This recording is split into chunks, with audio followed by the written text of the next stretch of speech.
கர்த்தருடைய மகா பரிசுத்த நாமம் ஸ்தோத்திரிக்கப்படுவதாக. 25ஆம் சங்கீதம் 12ஆம் வசனம்.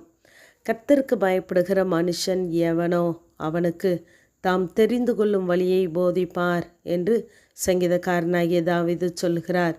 கர்த்தருக்கு பயப்படுகிற யாராக இருந்தாலும் அவனுக்கென்று தேவன் வைத்திருக்கிற வழியை ஒவ்வொரு நாளும் போதித்து நடத்துகிறவராக இருக்கிறார். கர்த்தருக்கு பயப்படுகிற மனுஷனுக்கு என்று தேவன் அநேக ஆசீர்வாதங்களை வைத்திருக்கிறார். நாம் தொடர்ந்து வாசிப்போமானால் அதை புரிந்து கொள்ள முடியும். அவன் ஆத்துமா நன்மையிலே தங்குமாம், அவன் சந்ததி பூமியை சுதந்தரித்து கொள்ளும் என்று வாசிக்கிறோம். கர்த்தருக்கு ஒரு மனிதன் பயந்து நடப்பானானால் அவனை ஆசீர்வதிப்பதோடு அவனை நடத்துவதோடு மாத்திரமல்ல, அவனுடைய சந்ததி பூமியை சுதந்தரித்து கொள்ளும் என்று சொல்லுகிறார். கர்த்தருடைய ரகசியம் அவருக்கு பயந்தவர்களிடத்திலே இருக்கிறது என்று நாம் வாசிக்கிறோம். கர்த்தருக்கு பயப்படுகிறவர்களிடத்திலே தேவன் எந்த ஒரு காரியத்தையும் மறைப்பதில்லை. அவனை அழகாய் போதித்து நடத்துகிறவராக இருக்கிறார். இந்த சங்கீதக்காரனாகிய தாவீது தேவனுக்கு பயந்து நடக்கிறவனாக இருந்தான். அவன் சூழ்நிலைகளை கண்டு பயந்து போகவில்லை, ஆயுதங்களை கண்டு பயந்து போகவில்லை. ஆனால் கர்த்தரை மாத்திரம் நம்பியிருந்ததினாலே, கர்த்தருக்கு மாத்திரம் பயந்திருந்ததினாலே அநேக ஆசீர்வாதங்களை சுதந்திரித்து கொண்டார். தேவன் நம்மை பார்த்து அநேக நேரங்களிலே பயப்படாதே என்று சொல்லுகிறார்.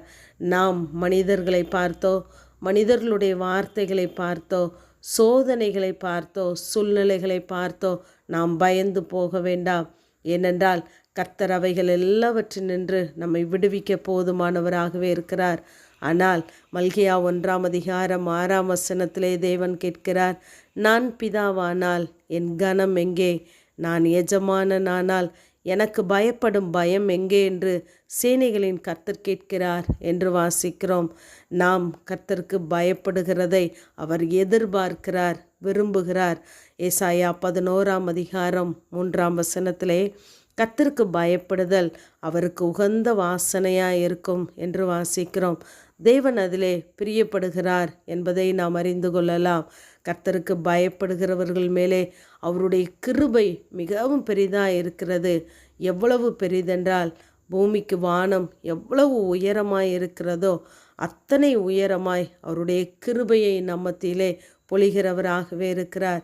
ஆகவே நாம் கர்த்தருக்கு பயந்து நடக்கிறவர்களாய் இருப்போம். நாம் கர்த்தருக்கு பயந்து நடக்கிறவர்களாய் இருப்போமானால் நம்மை குறித்ததான பயம் நம்மை பார்க்கிறவர்கள் மத்தியிலே உண்டாகும். ஆபிரகாம் கர்த்தருக்கு பயந்து நடக்கிறவனாயிருந்தான். ஆகவேதான் அந்த ஆபிரகாம் உயிரோடு இருக்கும் நாட்கள் வரை பெலிஸ்தியர்கள் அந்த துறவை தூர்த்து போட நினைக்கவில்லை. ஏனென்றால் கர்த்தருக்கு பயப்படுகிற பயம் இந்த ஆபிரகாமினிடத்தில் இருந்தபடியினால் ஆபிரகாமை குறித்ததான பயம் ஜனங்களிடத்தில் இருந்தது. ஆகவே நாம் கர்த்தருக்கு பயந்து நடக்கிறவர்களாக இருப்போம். இங்கு தாவீதினுடைய கீர்த்தி சகல தேசமெங்கிலும் பிரசித்தமாகிறது. அவனுக்கு பயப்படுகிற பயத்தை கர்த்தர் ஜாதிகளின் மேலே வரப்பண்ணினார் என்று 1 நாளாகமத்திலே நாம் வாசிக்கிறோம். ஆகவே நாம் கர்த்தருக்கு பயந்து நடப்போமானால் நம்மிலிருந்து வெளிப்படுகிற வார்த்தையின் மூலமாய் அநேகர் தேவனை நம்புவார்கள். அநேகர் அதை கண்டு பயந்து கர்த்தரை நம்புவார்கள் என்று நாம் வேதத்திலே வாசிக்கிறோம். ஆகவே கர்த்தருக்கு பயப்படுகிற பயம் உங்களிடத்தில் இருக்க கடவது. எச்சரிக்கையாயிருந்து காரியத்தை நடத்துங்கள் என்று 2 நாளாகவும் 19ஆம் அதிகாரத்திலே நாம் வாசிக்கிறோம்.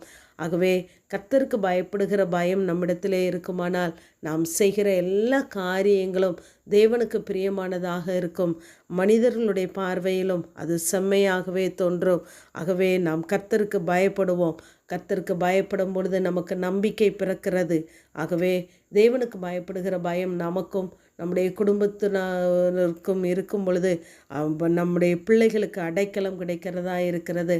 அவர்களும் கர்த்தருக்கு பயப்படுகிற பயத்திலே வளர்கிறவர்களாக இருப்பார்கள். ஆமேன். ஜெபம். பிதாவாகிய தேவனே, குமாரனாகிய இயேசு கிறிஸ்துவின் நாமத்தின் மூலமாய் உம்முடைய சன்னிதானத்தில் வருகிறேன். கர்த்தருக்கு பயந்து அவர் வழிகளில் நடக்கிறவன் எவனோ அவன் பாக்கியவான் என்ற வேத வார்த்தையின்படி கர்த்தாவே ஒவ்வொரு நாளும் நாங்கள் உம்முடைய வார்த்தைக்கு பயந்து நடக்க எங்களுக்கு கிருபை தாங்க. இயேசுவின் மூலம் ஜெபங்கேலும் எங்கள் நல்ல பிதாவே. ஆமேன்.